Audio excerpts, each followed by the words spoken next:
Using a touchscreen feels more natural than operating a computer with keyboard and mouse. The internet is full of videos of toddlers and pets who grasp the rudiments of touchscreen interaction. Mike Knupfel, a recent graduate of New York University's Interactive Telecommunications program, has created devices that extend this intuitive mode of interaction. These devices exploit capacitive sensing to let users interact with touchscreens in new ways. Technology Review asked Knupfel to demonstrate some of them.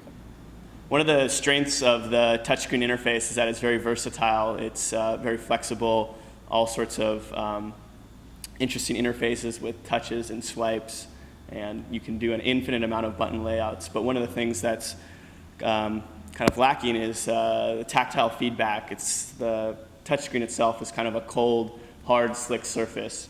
So in creating these designs, I wanted to bring more of a tactile feel and more expressiveness to this cold, hard interface. For example, I created digital signet rings. Signet rings are rings that have a unique conductive pattern on them. First thing you do is you take the ring and you touch it to the screen. That sets the pattern. You can see the triangular pattern matches out on the screen. Hit OK.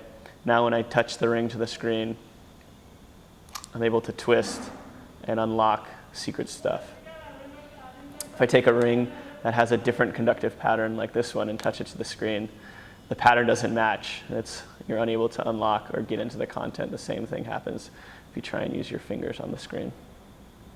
One of the things I discovered early on in experimenting with the touchscreens is that you could use conductive materials to trigger presses on the screen. So by bridging the area between your finger and the touchscreen with something like copper tape or conductive foam, you're able to trigger presses on the screen from afar.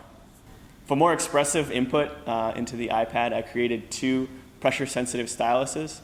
On capacitive touchscreens, as it is now, you're either touching the screen or you're not touching the screen. The screen's unable to detect how hard you're pressing down. So the mechanical stylus works by mimicking a pinch and zoom gesture. As you press down on the stylus tip, a secondary arm swings out. And by measuring the distance between these 2 points, you're able to determine the size of the brush stroke. So as I press down on the stylus tip, the secondary arm swings out, making the brush stroke larger. And as I ease up on the pressure, the secondary arm moves closer towards the tip and therefore makes the brush size smaller. Along with exploring new ways to input data into a touchscreen, I also looked at ways of getting data out of the screen. One such way that I came up with was by placing a light sensor over the pixel area on the screen. So for example, the robot has two light sensors on the bottom, which are placed over special zones on the screen. This top one is mapped to the rotation of my finger around the screen, so it gets lighter and darker. And this other swatch is mapped to how close my finger is to the hamburger. So as my finger gets closer and farther away from the hamburger, it gets lighter and darker.